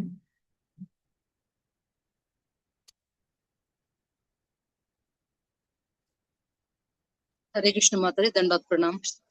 హరే కృష్ణ మాతాజీ, ధన్యవాద్ ప్రణామ్. ఇఫ్ యూ పర్మిషన్ మీ, నేను ఒక పాయింట్ యాడ్ చేయాలనుకుంటున్నాను. ఎస్ మాతాజీ. Thank you. అయితే భీష్మ ద్రోణులు ద్రోణులు అనేప్పటికీ కౌరవుల పక్షాలు ఉన్నప్పటికీ కూడా వాళ్ళకి ధర్మం తెలిసిన వాళ్ళే అయినప్పటికీ కూడా వాళ్ళకి ధర్మం తెలిసి వాళ్ళు చెప్పారు, అయినప్పటికీ కౌరవులు వినలేదు. అంటే ఇక్కడ ఏంటి మనం అర్థం చేసుకుని, తప్పు చేసిన వాళ్ళకంటే తప్పు చేస్తుంటే చూసిన వాళ్ళకే దండన ఎక్కువగా లభిస్తుంది అని కూడా ఇక్కడ తెలుపబడుతుంది. అంటే ఒక రోడ్డు మీద ఒక వ్యక్తి వెళ్తున్నప్పుడు ఆ తప్పు ఒకటి తెలియక తప్పు చేసినాడో తెలిసే తప్పు చేసినాడో తెలియదు, కానీ ఆ తప్పు చేస్తుంటే చూసేవాడికే, ఆ చూసి ఆపకుండా ఉన్న వాళ్ళకి దోషం ఎక్కువ తగులుతుంది. ఈ విధంగా మనకి ఒక ఉదాహరణ కూడా తీసుకోవచ్చు. నరసింహస్వామి హిరణ్యకశిపుని చంపుతున్నప్పుడు చంపుతారు, తను వధించిన తర్వాత నృసింహస్వామి తను భీకరంగా ఇంకా ఉంటారు. ఆ భీకరత్వాన్ని తగ్గించడానికి ఎవరు కూడా ముందుకు రారు. ఇంద్రాది దేవతలు కూడా డెమిగాడ్స్ చాలా మంది ఉంటారు, కానీ ఎవరు, ఈవెన్ లక్ష్మీదేవి కూడా ముందుకు రాదు. అప్పుడు ఏమంటారంటే దేవేంద్రుడు ఏమంటారంటే నేను ముందుకు వచ్చి నేను స్వామివారిని నేను శాంతింప చేయలేను, ఎందుకంటే తన భక్తుణ్ణి శిక్షిస్తున్నప్పుడు మేమెవరూ రక్షించలేకపోయామని చెప్పి మేము కూడా దోషులం అయ్యాం, కాబట్టి మేము నృసింహస్వామి ముందుకు వెళ్ళి మేము రక్షించమని చెప్పలేము, ఎందుకంటే మేము దోషులమే అని అక్కడ చెప్పబడింది. అంటే ఆఖరికి భక్తుడు వెళ్ళి నృసింహస్వామి ముందుకి భక్తుడు వెళ్ళి ప్రార్థిస్తే తప్ప స్వామివారు శాంతించలేదు. అదే విధంగా అంటే తప్పులు చేసి నృసింహస్వామి కూడా అడుగుతారు, మీరు నా భక్తుడిని శిక్షిస్తుంటే మీరు చూసి ఏం చేస్తున్నారు, అందుకే అన్నట్టుగా మనకి గత శ్లోకంలో ఒక ప్రభుజీ కూడా చెప్పారు. అంటే తప్పు చేసిన వాళ్ళని చూసి రక్షించకుండా ఉండి వీళ్ళ పనులు వీళ్ళ మానాన్ని వీరు ఊరుకుంటే శిక్షార్హులు వీళ్ళే, చూసిన వాళ్ళే శిక్షార్హులు, లేదా ఖండించిన వాళ్ళే శిక్షార్హులు అని చెప్పబడింది. అందుచేత ఇక్కడ భీష్మ ద్రోణులు కూడా తప్పుని మరింత నిశ్చితంగా పరిశీలించి గట్టిగా ఖండించలేకపోవడం, ఈవెన్ వాళ్ళకి అది తప్పు అని తెలిసినప్పుడు కూడా అధర్మపక్షాన్ని నిలిచి ఉండడం కూడా వాళ్ళ దోషానికి ఒకటి కారణమైంది. తప్పును చూస్తూ ఉండడం వల్ల కూడా వీళ్ళ దోషానికి కారణమైంది. అందుకు ధర్మ ప్రక్షాళన కోసం, అధర్మాన్ని ప్రక్షాళన చేయడం కోసం కృష్ణ పరమాత్మ finally he took strong decision to kill Drona and Bhishma. Hare Krishna Mataji. Thank you. Thank you Mataji. Hare Krishna.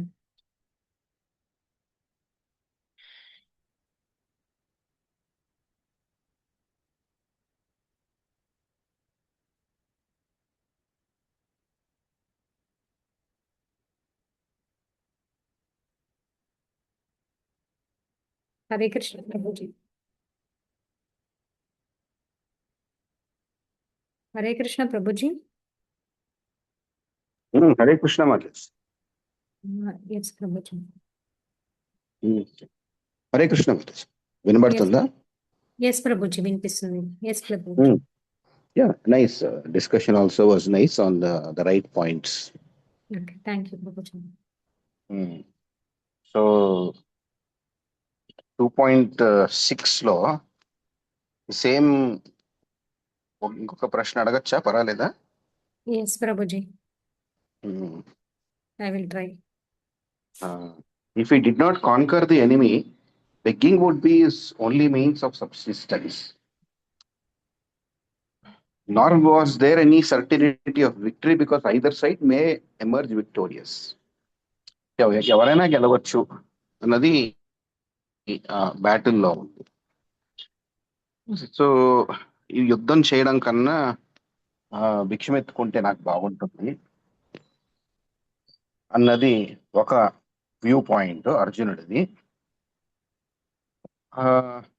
Unless the senses are controlled, there is no chance of elevation to the platform of knowledge, and without knowledge and devotion, there is no chance of liberation. So, ఈ point లో nor do we know which is better, conquering them or being conquered by them. If we killed the sons of Dhritarashtra, we should not care to live. Yet we are now standing before us on the battlefield. అసలు confusion ఏంటి అన్నది ఇక్కడ చెప్తున్నారు అర్జునుడు. ఏంటి అసలు confusion అయింది? Actual what is the real confusion that Arjuna is having in 2.6? Okay, real confusion ఏంటి అని అడుగుతున్నారా Prabhuji? What is the real confusion 2.6 లో? ఓకే, ఈ సేయింగ్ గెలవచ్చు, గెలవకపోవచ్చు, ఓడించిన నేను బెగ్గింగ్ చేసుకుని నేను బతుకేస్తాను, నాకు ఇది వద్దు, నాకు ఈ రాజ్యము వద్దు, వాళ్ళని చంపడం వద్దు, నేను కావాలంటే నేను భిక్షమెత్తి నేను ఉంటాను, నాకు ఈ యుద్ధం చేయడమే ఇష్టం లేదు అన్నది, ఇలాంటి ఒక మైండ్ సెట్ లో నుంచి ఎందుకు వెళ్ళారు? ఈ మైండ్ సెట్ లోకి వెళ్ళాల్సిన అవసరం ఏంటి వచ్చింది? అలాగే లాస్ట్ లో ఏంటి, లిబరేషన్ గురించి చెప్పారు. Prabhupada is talking about liberation. ఈ లిబరేషన్ టాపిక్ పర్పోట్లో ఎందుకు రాశారు? ఓకే ప్రభుజీ. సో ఇక్కడ లిబరేషన్ టాపిక్ ఎందుకు రాశారు, ఆయనకి రియల్ కన్ఫ్యూషన్ ఎక్కడ వచ్చింది అని చెప్పేసి, ఆయన ఒక క్షత్రియుడు. సో క్షత్రియ ధర్మం నుంచి అతను వైదొలగకూడదు. సో అక్కడ ఒకటి కృష్ణ చెప్పారు. అండ్ ఇక్కడ ప్రభుపాద్ గారు లిబరేషన్ కోసము, భక్తి కోసం ఎందుకు చెప్పారంటే, ఎవరైనా మనము మనిషి ఉద్ధరించబడాలి అంటే, మానవ జన్మ ఉద్ధరించబడాలి అంటే ఆయన స్వభావ రీత్యా ఆయనకి ఏ ధర్మము ఏర్పాటు చేయబడిందో ఆ ధర్మం ఆయన చేయాలి. ఆయన కర్తవ్యం, ఆయన సాయశక్తుల, ఆయన వల్ల అయినా అవ్వకపోయినా ఆయన సాయశక్తుల ప్రయత్నించాలి. అందులో అతను ఏంటంటే భగవంతుడిని కోరుకొని కూడా చేయొచ్చు, ప్రార్థించి. సో అలా ఆయన ఎప్పుడైతే ఆయన ధర్మానుసారంగా ఆయన ధర్మం నిర్వర్తిస్తాడో అప్పుడు ఆయన హృదయం పరిశుద్ధం అవుతుంది. ఎప్పుడైతే హృదయం పరిశుద్ధం అవుతుందో అప్పుడు జ్ఞానానికి అర్హుడవుతాడు. అతను జ్ఞానం అర్హత పొందినప్పుడు అతను ఒక గురువు గారిని అప్రోచ్ అయినప్పుడు అప్పుడు ఆయనకి భక్తి మార్గంలోకి రాగలుగుతారు. అప్పుడు ముక్తి, భక్తి అవన్నీ రాగలుగుతాయి అని చెప్పేసి చెప్పారు ప్రభుజీ. ఇక్కడ ఆయన సందేహము వచ్చేసి, యాక్చువల్ సందేహం వచ్చేసి, ఆయన యుద్ధం ఇప్పుడు వీళ్ళని గురువు వాళ్ళు, పూజనీయులు వాళ్ళని సంహరించడము అంటే ఏంటి, అంటే అర్జునుడి మాధ్యమంగా మనకి చెప్పడానికి, ఒక భౌతిక జగత్తులో ఉన్న బద్ధజీవుడు ఎలా ఉద్ధరింపబడతారు అని చెప్పడానికి ఇక్కడ ఆయనని ఒక సందిగ్ధంలో పెట్టబడ్డారు. బట్ ఆయన క్షత్రియ ధర్మం వచ్చేసి ఫైటింగ్. సో ఆయన యుద్ధం చేయాల్సింది. సో అలాగే మనము భౌతిక జీవితం, మనకి మానవ జీవితం ఇవ్వబడింది. ఈ మానవ జీవితంలో మనకి చాలా సంబంధాలు, మనకి దేహ సంబంధాలు చాలా ఏర్పడతాయి. మనకి వృత్తిపరంగా కానీ, మనకి మన భార్య, పిల్లలు, చుట్టాలు, సో ఇలా అన్నీ కూడా సంబంధాలు ఏర్పడతాయి. అయినప్పటికీ కూడా మనము మన ధర్మం ఏంటి, ఈ మానవ జీవితంని ఎలా తరింప చేసుకోవాలి, మన ధర్మం మనం నిర్వర్తించాలి. అప్పుడే మనము పర్ఫెక్ట్గా మనం హ్యూమన్ లైఫ్ పర్ఫెక్షన్ చేసుకోగలుగుతాము. అప్పుడే మనం జ్ఞానాన్ని పొంది భక్తి మార్గానికి అర్హులు అవుతాము, ముక్తిని పొందుతాము అని చెప్పేసి చెప్తున్నారు ప్రభుజీ. If I'm wrong please correct me ప్రభుజీ. హరే కృష్ణ. అంటే మీ వర్షన్ మీరు చెప్పారు, that is fine. Can I add ప్రభుజీ, కెన్ ఐ యాడ్? సో నాకేమనిపిస్తుంది అంటే ఇక్కడ Arjuna is an empathetic person. So అందుకని ఆయనకి, hello can you hear me? Yes మాతాజీ, please go head. So Arjuna empathetic person అవ్వడం వల్ల తన బంధువుల్ని, చుట్టాలని చంపడం ఆయనకి ఇష్టం లేకపోవడం ఒక్క రీజన్ అయి ఉంటుంది. తర్వాత రెండవ రీజన్ పాపభీతి అనేది కూడా ఆయనకి ఉంది అని అనిపిస్తుంది ప్రభుజీ. వీళ్ళందరినీ చంపేసిన తర్వాత వచ్చే పాపం నేను మూట కట్టుకుంటాను అనే భయం కూడా ఉండొచ్చు అనిపిస్తుంది ప్రభుజీ.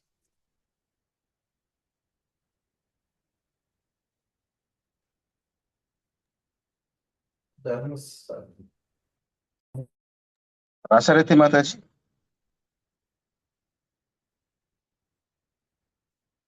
ఉన్నారా?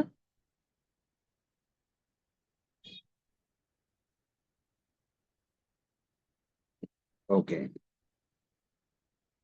ఇంకా anybody else wants to contribute? ఇంకెవరైనా చెప్తారా?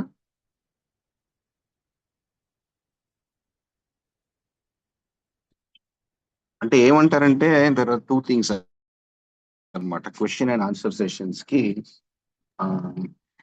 క్వశ్చన్ ఎవరైతే అడుగుతారో ఒక ప్యూరిఫికేషన్ అవుతుంది, ఆన్సర్ ఎవరైతే చెప్తారో దానికి డబుల్ ప్యూరిఫికేషన్ అవుతుంది. సో మీ అందరికీ డబుల్ ప్యూరిఫికేషన్ ఛాన్స్ ఉంటుంది. సో ఎవరు యాక్సెప్ట్ చేయట్లేదా? ప్రభుజీ దండాపురణం ప్రభుజీ. ఎస్. ఇక్కడ అర్జునుడికి తన ధర్మం ఏంటో కూడా తెలుస్తుంది. అంటే తన ధర్మం అంటే తన క్షత్రియుడు. క్షత్రియుడి ధర్మం ఏంటి అంటే యుద్ధం చేయడము. అది ధర్మం అని తెలిసినప్పటికీ కూడా తాను ప్రతిపక్షంలో ఉన్నటువంటి తన బంధువులే కాదు, కేవలం భీష్మ పితామహులు, కృప ద్రోణాచార్యులు, మిగతా ఈ కౌరవులు, దుర్యోధనుడు వీళ్ళందరూ బంధువులే కావచ్చు. కానీ వీళ్ళ వెనకాల ఉన్న సర్వ సైన్యం, 11 అక్షోహిణీయ సైన్యం కూడా చంపబడుతున్నారు. అనవసరంగా ఇటువంటి హింసకు నేను కారణం అవుతున్నానే అనే ఒక విధమైనటువంటి మానసిక క్షోభతో ఉన్నారు అర్జున, తన ధర్మం తెలిసినప్పటికీ కూడా. ఇదంతా అవసరమా? ఇదంతా ఎందుకు? మేము సంపాదించబోయే అప్పటికి ఇంకొక ధర్మం కూడా తెలుసు. ఈ యుద్ధంలో మేమే గెలుస్తామో తెలియదు, వాళ్ళే గెలుస్తారో తెలియదు. పరాజయం వాళ్ళు పొందుతారా లేదా విజయం మేము పొందుతామా అది కూడా తెలియదు. తను ఒక విజయ గర్వంతో లేరు. ఒకవేళ మేమే గెలిస్తే రాజ్యాన్ని ఒకవేళ మేము పరిపాలించినట్లయితే మేము పరిపాలించడానికి మన బంధువర్గం లేరు. ఈ విధమైన మానసిక క్షోభత అందరినీ చంపి కదా మేము ఈ రాజ్యాన్ని వెళ్తున్నాం. ఇది అంత ఆయనకి ఆనందకరం అనిపించలేదు. ఎందుకంటే ఆయన ఒక ధర్మ యొక్క సందేహంలో ఉన్నారు. అందువల్ల ఇది యుద్ధానికి అసలు ఎట్టి పక్షాన్ని కూడా ఆయన ఒప్పుకోవట్లేదు. అదే అంటే ఇక్కడ ఇంకొక విషయం ఏంటంటే ఆయన ఇంద్రియాలపై మామూలుగా ఒక కామన్ పర్సన్ శత్రువుల మీద విజయం సాధించాలంటే ఉత్సాహంతో ఉంటారు. వాడు మనకి చెడు చేకూర్చాడు కాబట్టి వాడి మీద మనం ఏ విధంగానే విజయాన్ని చేకూర్చొచ్చు. వాడిని చంపిస్తే లేదా వాడిని బాధ పెడితే మనకు కావాల్సిన మనం దక్కించుకోవచ్చు. ఇది కామన్ మ్యాన్ యొక్క ఇంద్రియం యొక్క గుణాలు. వాళ్ళ ఇంద్రియాలని సంతృప్తి పరచుకోవడం కోసం చేసుకుంటున్నారు. కానీ ఇక్కడ అర్జున ఇంద్రియ నిగ్రహంతో ఉన్నారు. ఏంటది ఇంద్రియ నిగ్రహం అంటే? తన రాజ్యాన్ని పొందాలి, నేనే పరిపాలించాలనే కాంక్ష అర్జునుడికి లేదు. అది ఇంద్రియ నిగ్రహం అన్నమాట. ఆ ఇంద్రియ నిగ్రహంతో ఉన్నారు. అది ఈ రాజ్యాన్ని పరిపాలించే కంటే అడవుల్లోకి వెళ్ళి తపస్సు చేసుకోవడం లేకపోతే భిక్షాటన చేసుకుని బతకడమే అనేది ఒక వైరాగ్య స్థితి. ఈ వైరాగ్య స్థితి అనేది ఎవరికి వస్తుంది? కేవలం భగవద్భక్తులకి, భగవంతుని నమ్మిన వాళ్ళకి, లేదా ఈవెన్ తను కృష్ణ ఆప్తమిత్రుడు, బంధువుడు, తనకి ఆచార్యుడు, తనకు గురువు కాబట్టి ఈ విధమైన వైరాగ్యము కృష్ణ వలన సంప్రాప్తించవచ్చు. అయితే ఇక్కడ ఏంటి చెప్పబడింది, ఇంద్రియాలని, అయితే ఈ విధమైనటువంటి ఇంద్రియాలని ఎవరైతే నిగ్రహించి ముందుకు వెళతారో వాళ్ళు మాత్రమే జ్ఞాన స్థితికి వెళ్తారని ఇక్కడ మనకి ప్రభుపాద పర్కోట్లో చెప్పారు. జ్ఞాన స్థితికి వెళ్ళిన వాళ్ళు ఏంటంటే, ఆల్రెడీ అర్జున వైరాగ్య స్థితి, ధర్మం తెలుసు, ఇంద్రియ నిగ్రహం తెలుసు. ఈ ఈ ఇటువంటి స్థితిలో ఆయనకి భౌతిక జ్ఞానం ఉంది, ఆధ్యాత్మిక జ్ఞానం వైపు కూడా ఉంది. అటువంటి అర్జునుడు కరెక్ట్ అయినట్టే ముక్తి స్థితికి అర్హుడు అని ఇక్కడ ప్రభుపాద్ ఇక్కడ మనకి ఈ పర్పట్ ద్వారా చెప్పారు. ప్రభుజీ హరే కృష్ణ, తప్పుంటే క్షమించండి. సో యాక్చువల్ గా అర్జున క్వాలిటీస్ ఏంటి అన్నది ఎక్స్ప్లెయిన్ చేసేస్తున్నారు. సో అర్జునుడికి క్వాలిటీస్ మీరు ఒక్కసారి ఎన్లిస్ట్ చేస్తూ ఉంటే అర్జునుడు ఎంత గొప్పవాడో ఇక్కడ అర్థమవుతుంది. అంటే కంపాషన్ ఉంది, తర్వాత ఎవరిని చంపడానికి ఇష్టం లేదు, తనకి రాజ్యం కావాలి అనే ఒక ఆశ కూడా లేదు, కానీ యుద్ధం చేయాల్సి వస్తుంది, యుద్ధం చేస్తూ ఉంటే నా వాళ్ళు నాకు తెలిసిన వాళ్ళందరూ చనిపోతున్నారే అని ఒక బాధ. ఇలాంటి రాజ్యం అంటే అందరూ ఉండే రాజ్యం ఒకటి, ఎవరు లేని రాజ్యం ఒకటి. ఇలాంటి రాజ్యం, ఇలాంటి యుద్ధం నేను సంపాదించాల్సిన అవసరం నాకేంటుంది అన్నది ఒకటి. అలాగే అర్జునుడు ఎంత గొప్పవాడో, హీస్ ఫిట్ ఫర్ లిబరేషన్. అంటే ఎవరు ఫిట్ ఫర్ లిబరేషన్?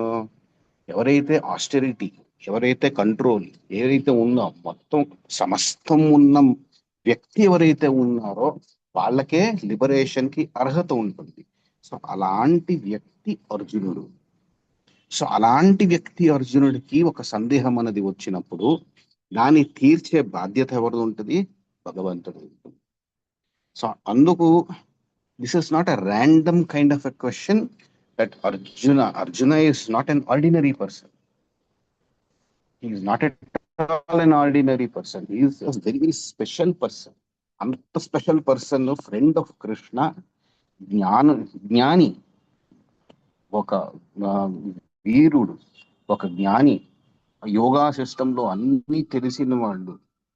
భీష్ముడి దగ్గర ట్రైన్ అయ్యాడు, ద్రోణ దగ్గర ట్రైన్ అయ్యాడు, ధర్మం అంటే ఏంటో తెలుసు, సమస్తము తెలుసు ఆయనకి. ఇంటి సమస్త జ్ఞానం ఉన్న వాళ్ళకి కూడా ఇలాంటి సమస్య వచ్చినప్పుడు ఎట్లా డీల్ చేస్తారు అన్నది ఈ 2.3, 2.4, 2.5, 2.6 ఏదైతే ఉందో, this is the crucial set.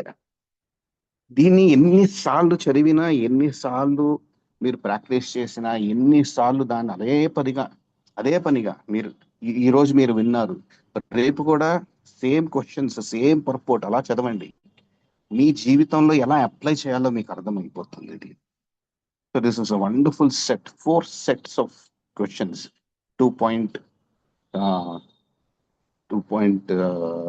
Arjuna ఉవాచ దగ్గర నుంచి ఏదైతే వస్తుందో ఎక్సలెంట్ డిస్ప్లే ఆఫ్ క్యారెక్టర్స్ అన్నమాట.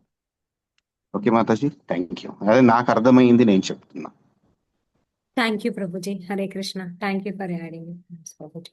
ఎస్ ప్రభుజీ, మీరు చెప్పినట్టు ఇది క్వశ్చన్ ధారణ చేసుకొని మెయిన్ గా మన దాంట్లో మనం ఎలా అప్లై చేసుకోవాలి. సో ప్రభుపాద్ గారికి కూడా అదే కావాలి.